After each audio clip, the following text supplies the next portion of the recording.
হরে কৃষ্ণ কৃষ্ণ কৃষ্ণ হরে হরে, হরে রাম রাম রাম হরে হরে।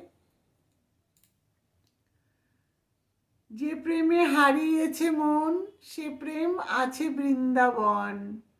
যদি না পাও কৃষ্ণের দর্শন, প্রভাতে ধরো তুলসীর চরণ।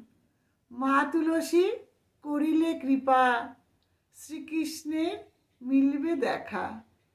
তাই বলবো, যদি ভগবান শ্রীকৃষ্ণের দর্শন পেতে চান, এই সংসারে কার চরণ ধরবেন জানেন?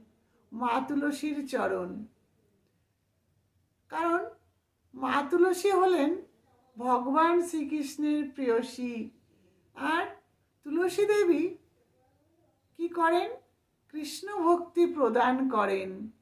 কৃষ্ণ ভক্তি প্রদান করার ফলে আমরা ভগবান শ্রীকৃষ্ণের কৃপা লাভ করতে পারব। তাই প্রতিদিন সকালবেলা ঘুম থেকে উঠে তুলসী দেবীকে প্রণাম করুন এবং প্রতিদিন স্নান করে তুলসীর চরণে জলদান করুন, তুলসী প্রদক্ষিণ করুন এবং তুলসী সেবা করুন। যদি মা তুলসী কৃপা করে, তাহলে অবশ্যই আপনি শ্রীকৃষ্ণের দর্শন পেতে পারেন। তাই আমাদের সকলের উচিত তুলসী দেবীর সেবা করা। কারণ আমাদের সকলের বাড়িতেই তুলসী গাছ থাকে।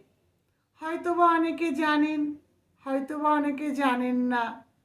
তাই তুলসী সেবা হয়তো অনেকে করেন, অনেকে করেন না।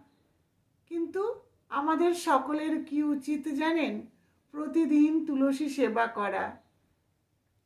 তুলসী দেবীকে যদি আমরা সেবা করতে পারি, আমরা যদি ভক্তি করতে পারি, তাহলে মা তুলসী আমাদের কৃষ্ণ ভক্তি প্রদান করবেন। তাই সকলেই প্রতিদিন তুলসী সেবা করুন। কিভাবে? স্নান করে তুলসী দেবীকে জলদান করুন, প্রণাম করুন এবং তুলসী প্রদক্ষিণ করুন। খুব সহজ উপায়।